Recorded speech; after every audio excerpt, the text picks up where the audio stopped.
Good morning, students. Welcome to Vrinda Mathur's online teaching class.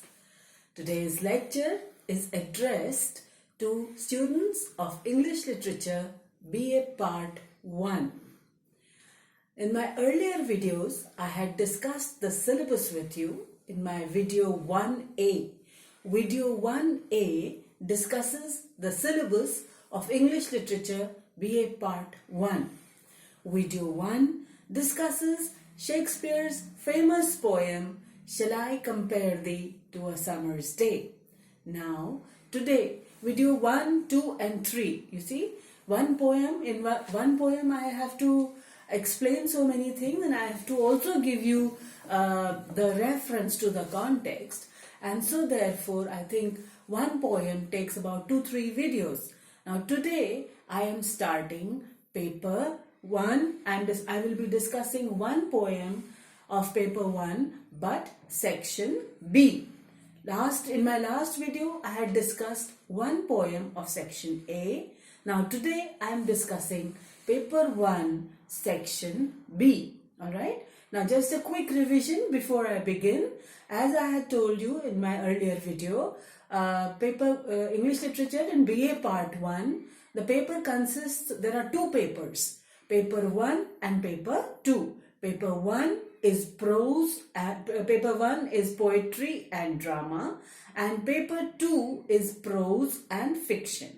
I have started paper 1 with you all, and in paper 1 I have discussed section A, one of the poems of section A, and that is Shakespeare's famous poem, Shall I Compare Thee to a Summer's Day? Now today I am discussing section B, and the poem that I have chosen for you today is The Lotus. The Lotus, written by Toru Dutt. Alright, Toru Dutt is a famous Indian poet. She was writing from 1856 to 1877. So the end of the 19th century. She was born in a family of writers and poets and received a good education as well as an exposure to the Western world. She was exposed to the world of the West. That is why she's writing. Critics call her as an initiator of a new kind of poetry. It is written in English. Critics say about her that she has written a new kind of poetry. She is the initiator of a new kind of poetry. Now, what is the speciality of her poetry? She writes in English, but the poem is expressive of a deep Indian sensibility. Alright, so that this is a new kind of poetry, although she belongs partially to the romantic tradition because she's talking about nature, but she is considered to be a great Indian writer, great Indian poet. So today I am discussing one famous poem, The Lotus. What is the title of the poem? The title of the poem is The Lotus. Now when I say the word lotus, what comes to your mind? I am sure all of you have seen the beautiful flower lotus, and the lotus also has a lot of national significance. Can you tell me the national significance of the flower lotus? Yes, it is the national flower of our country. The lotus has a special significance in Indian culture because it is a symbol of purity and non-attachment. It is the national flower.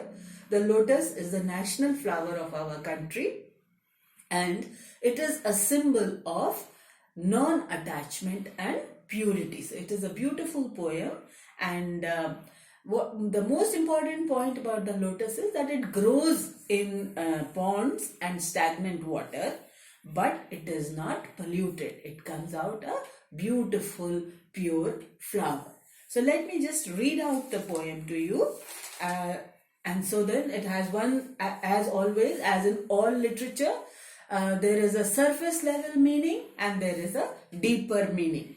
So first we will discuss the surface level meaning and then we will go on to discuss the deeper meanings. Alright, let me read out the poem The Lotus to you.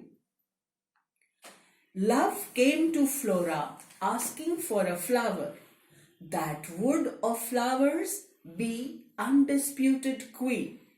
The lily and the rose long had been rivals for that high honor. Bards of power had sung their claims. The rose can never tower like the pale lily with her Juno mien. But is the lily lovelier? Thus between flower fractions rang the strife in Psyche's bar. Give me a flower delicious as the rose and stately as the lily in her pride. But of what color? Rose red? Love first chose, then prayed, no, lily white, or both provide. And Flora gave the lotus.